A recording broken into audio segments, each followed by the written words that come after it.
Welcome back to our updates on Addison's response to the COVID-19 pandemic. I'm Doree Krage, and I'm here with representatives from the Addison Public Library and the Park District.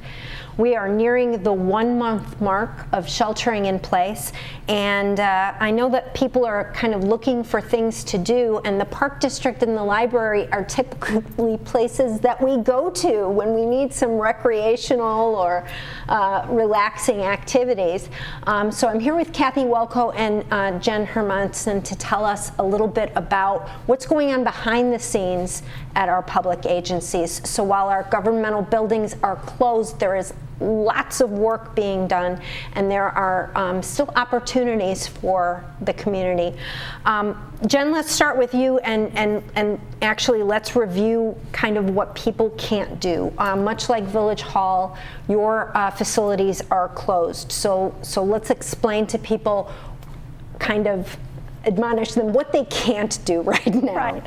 Which is typically not what we would like to talk about. Exactly. Because it's pretty much everything. Unfortunately, all of our park buildings, our facilities, our playgrounds, our anything anyone can touch is all closed, and includes our golf course. And for safety reasons and all of that, we're trying to help stop the spread of COVID-19. It's everything. So I just ask everyone to stay off of the facilities. You can't clean a playground because 2 seconds later a kid gets on there and wants to touch everything and go over everything. So everything is closed. And I know services. From the phone calls that we have during the week where all the agencies are swapping information, I've heard you talk about the problems that you've had at some of the places where unfortunately people are literally forcing their way in because they want to do things, and I mean, this is for their safety. Correct. And not just for COVID-19, but for other reasons. So for example, we've had people break into tennis courts where they cut the fence. Well, unfortunately, they might not think about that if a little kid goes through there and scrapes the fence, along the fence, they could cut themselves, or we've had to take down like our tennis nets, our basketball hoops, and those are for safety reasons. And well, one, we can't congregate in groups, and that is, with the CDC's guidelines, the governor's stay-at-home guidelines, there's numerous guidelines for that to help the spread. But when we take down those things and lock them up, there's safety reasons. If those nets aren't up, kids could hurt themselves on the equipment that is there because it's not in place. For example, we had some people who chose to play on our 9-hole golf course with, it's not prepared for safety reasons right now. We are working on it as soon as we get the okay to open, but we need to fill holes. We need to fill, safety things that are out on the course that people might not be aware of, that if they go out and participate in those without our permission, they could endanger themselves not only just for COVID-19, but for other safety reasons. And that will end up delaying things when we do get the okay. If you have to go out and make a lot of repairs to things, you're just kind of hurting yourself in the long run. Exactly. Yes. Now, but they can still utilize the parks, correct? Yes. The parks themselves are not closed. So what can we do? Can we go for a walk? Can we go for a run? Absolutely. And we have been encouraging, especially through our social media outlets, website, Facebook, Twitter, Instagram, to go out and enjoy the parks. We have paths, we're keeping them clean. We are cleaning up branches. We're doing all the safety related things so that you can go out and enjoy parks. And as long as you're keeping the social distancing and not congregating in groups of 10, please enjoy our parks. I saw some people that they were 50 feet away kicking the soccer ball. They weren't touching it with their hands. Perfectly acceptable. It's just not in groups, of 10, and the 6 feet just keep that social distancing and enjoy all the open spaces we have. Exactly. Now, a lot of these things that we're talking about kind of are focusing on kids, but I know some of the most active people with the Park District are the seniors. What are you doing to outreach with your seniors? So we are doing numerous outreach. We're giving phone calls. We created cards and had staff sign all the cards and sent them out. We will be at the end of the month and beginning in May, we're going to send out a modified senior highlights, which usually we have a line out the door when it comes out to get that. So we are just trying to stay in contact with them because unfortunately they are in a vulnerable group. So we are encouraging them to stay at home.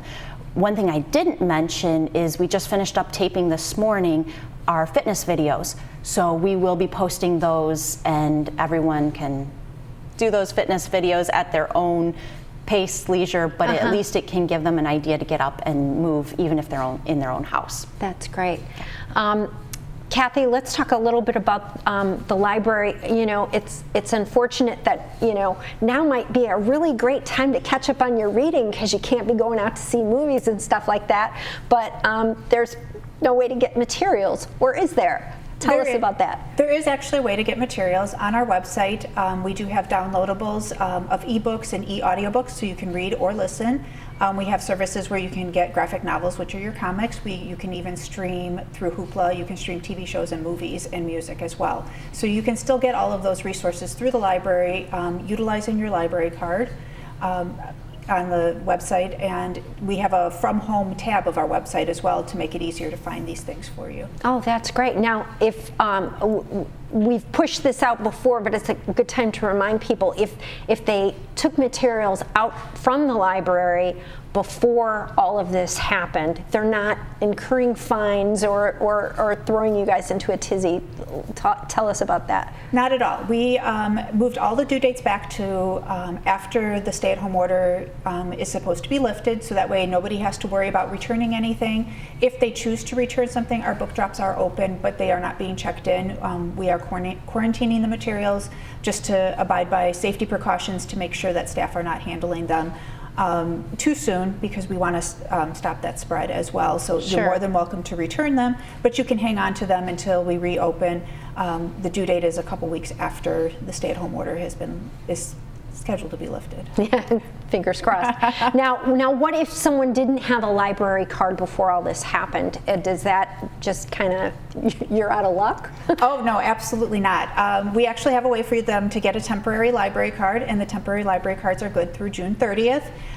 These temporary library cards are available for anyone in Addison, whether they're a resident or non-resident. Typically, the non-residents that are in unincorporated do have to pay an extra fee for that because their taxes don't cover it. Mm-hmm. But right now, they are able to get a temporary library card so they can utilize the library's resources. Also, if there is an Addison teacher that does not live in Addison but needs resources, particularly for the e-learning that they're doing at the school districts, they can get a library card as well. And these are all good and through June 30th. Once we're able to get back out, and people can then come to the library and get the physical cards and find out, if they were one of those people that got a temporary card that is eligible for a card. We can get that for you, and if not, they should be able to get a card through their home library. Oh, that's terrific. Now, this is something you came up with the idea kind of on the fly when you got a lot of questions about this, right? What do people have to provide to get a temporary card? There is a form on our website to fill out.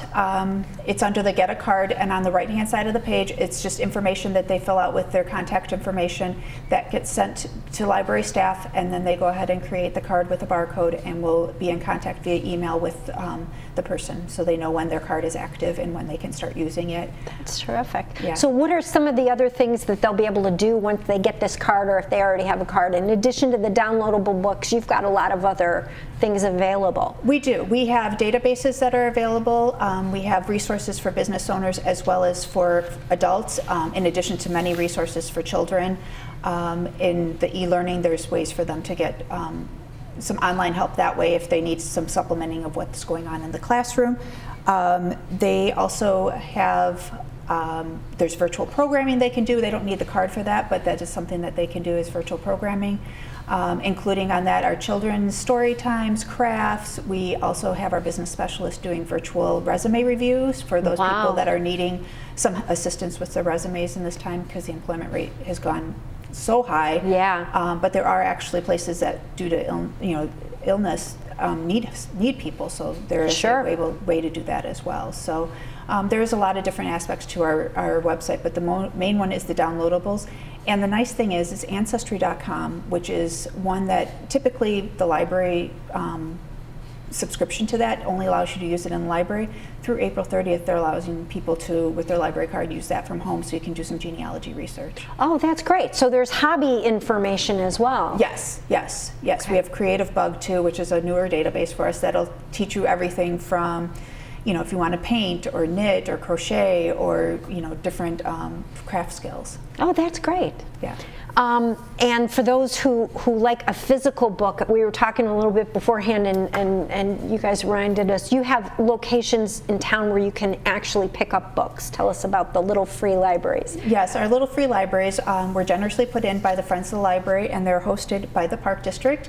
There is one at the Centennial Rec Center right by the front door at 1776 West Centennial Place, and the other one is at Community Rec, which is also by the Park District. It's 120 East Oak Street. So they're red boxes right by the front doors. Those are stocked every week. So I'm going there weekly to make sure that they're restocked so people have books to read. That's great. So when they're going out for their walk, they can swap out some books. Now, what if people aren't tech savvy, they don't really understand this stuff, or they just have questions?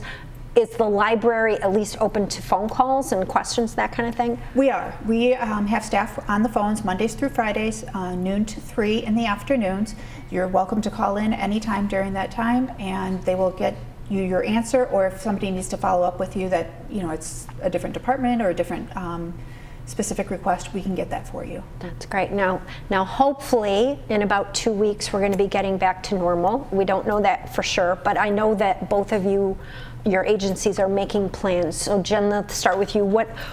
As we hopefully kind of eventually begin to get back to normal, what kinds of things do residents need to know about the things that were canceled and things going forward, that kind of thing? So I think one of the biggest things is our residents rely on our summer brochure for all programming. That has been delayed because unfortunately a lot of the items that were in there are incorrect and programs didn't run. So we would normally have that out very soon, if not already. And we are holding off on that until we do have orders from the governor so we know which direction. Behind the scenes, we're planning for plan A, B, and C. Going back to normal, coming back with some restrictions, or coming back with a lot of restrictions, because I know that a lot of people have questions on like childcare, day camps, all of that.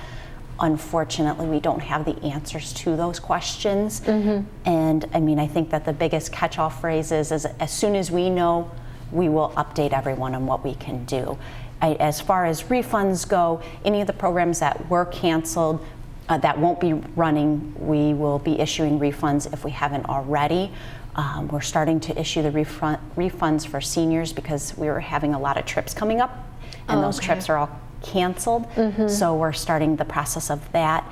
And then there are some programs that we were hoping to, I'll just give an example, like a soccer program that we've pushed back to mid-May. If people do want a refund, they can call us or email the program guide person who is in charge of the program. They can email them, or they can just wait and see if we run those programs. So there's different things, but we definitely will be giving people refunds. As far as Club Fitness, we've had a lot of calls about Club Fitness, and there were 2 weeks in March where we still had taken March's payment. However, we were closed. We'll be adding that on to the end of their membership. I see. Okay. Yep. And then we canceled all reoccurring payments as of April 1st for anything before and after school care, Club Fitness, locker rentals, anything like that. We've canceled them, but anything that someone was charged, we'll just tack it at the end. And something that just occurred to me that I've gotten out of these phone calls that I think everyone is kind of taking the time to really deep clean Yes. and get the facilities ready. So those that, once this is lifted and they're a little nervous about getting back to normal, you guys are preparing for that, right? Correct. That's what one of the things that staff is currently doing is having deep clean. We're providing them with the proper equipment, the mask, the gloves, and the solution to clean. But normally we close our facility in August, like Club Fitness is an example, to deep clean our pool. Well, we completely drained our pool and completely disinfected, cleaned it, and so it will just be an extra cleaning. We'll still probably do it later this year, but it'll just be an extra cleaning for the district to get some of those touch points, everything that everyone touches. And I think that we will really just have to follow what the CDC guidelines are and the governor as far as when can we open, cross the fingers with Doree, in two weeks, or even if it's extended, what will that look like? But behind the scenes, we're trying to do as much as we can to help residents and our patrons and community to feel safe that they can come into our facilities and they're cleaned. So when you have gotten these orders and you want to get the information out, where can people go to find this out from the Park District? So they can go to our website at addisonparks.org. They can follow us on Facebook, Twitter, Instagram. They can also just call us. We have someone answering phones. We only have one person. So if you don't get a hold of us, leave a message. We are checking messages every day, but they can call us at 630-233-7275. And Monday through Friday, we have someone there 9 to 4. But again, just leave us a message and we'll get back to you. Great. Now, Kathy, I know at the library, you're talking about kind of gradually reopening when you get that that okay. What do you think that will look like? And with the caveat that this is tentative. It is, yeah, it's very tentative. Our plan changes every time that our leadership group meets. But tentatively, we're planning to, once that order is lifted, staff will start coming back into the library in shifts, and making sure that everything is clean, wearing masks, wearing gloves, having the appropriate cleaning solutions, just like the Park District, getting the books, making sure they're cleaned and reshelved that have come in during this closure, because right now staff aren't at the building, they're working remotely from home. And once we get that ready, then we'll phase into where we'll start servicing. Patrons can come in, but we're planning on having it where people can place their items on hold and then they'll come in and pick them up. They won't be able to necessarily go throughout the library because we're worried about making sure that we maintain proper social distance and making sure that we keep our patrons and our staff safe. So it may be where they come into like our cafe area and pick up their holds, or another service we're going to do is we do homebound deliveries for people that are homebound for 4 weeks or longer, but we are going to extend that on a temporary basis to anybody who wants a no-contact home delivery. We will be offering that when we reopen. They would just need to call us and we could get that set up for them. But we want to make sure that people are able to get library materials, but in a safe way. We don't want to have to worry about that we're spreading this further. So Sure. And so I guess what you're getting at least when you first open, it will be more the services, but not so much the gathering place. Right. We definitely want to have the services. We will continue with the virtual programming we've started now. We will continue with that in May.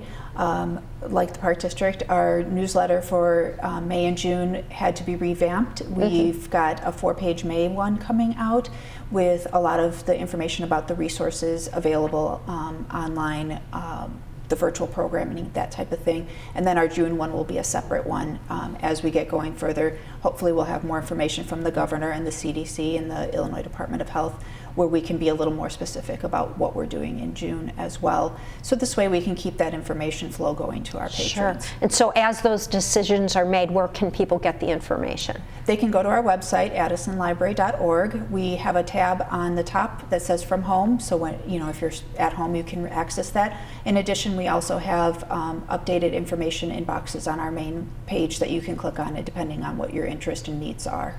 And then you can call, right now it's Monday through Friday, noon to 3, 630-543-3617 is our main number. We are updating Facebook, Twitter, and Instagram as well with information. Great. Jen, have we missed anything? Anything else that you want to make sure that the residents know? Just that if you are in a program or we're in a program, you should have received communication from us, the status of the program, and or if it's going to run.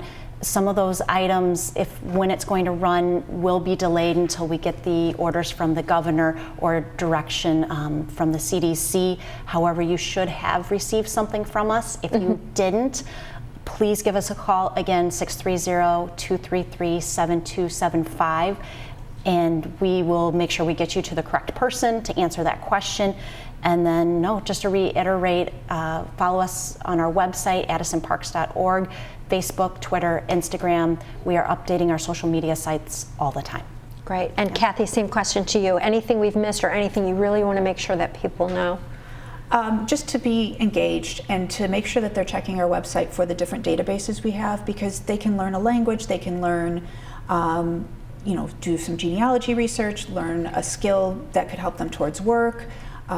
We have Gale courses, which they offer like 6 weeks classes, I think is what they are. And those are done by online instructors. I mean, that can further their education or help them build a job skill. So I want to make sure that people realize that there are things that they can be doing at home that really could help them when they get done being stuck at home. They can be better off and help with those job skills. And if they have any questions, they can call us at 630-543-3617, Monday through Friday, noon to 3. Our website is addisonlibrary.org. We have Facebook, Instagram, and Twitter. We also have a YouTube channel, so any of the videos that are on there, they can go and watch some of the past videos as well. Oh, that's great. Well, thank you both very much for being here. This has once again been our update on how Addison is responding to the COVID-19 pandemic. All of this information is available on the Village of Addison website, addisonadvantage.org. Just click the tab COVID-19. It will take you to a wealth of information, not only from the village, but from the other agencies. Make sure to like our Facebook page, Village of Addison, or follow us on Twitter at Addison Village. For important emergency updates, the best way to get those is to sign up for our Code Red updates. That's also available on the website. And download the Addison Connected mobile app from your app store. That is free and contains all of this information as well. Thank you very much for being with us. I'm Doree Krage.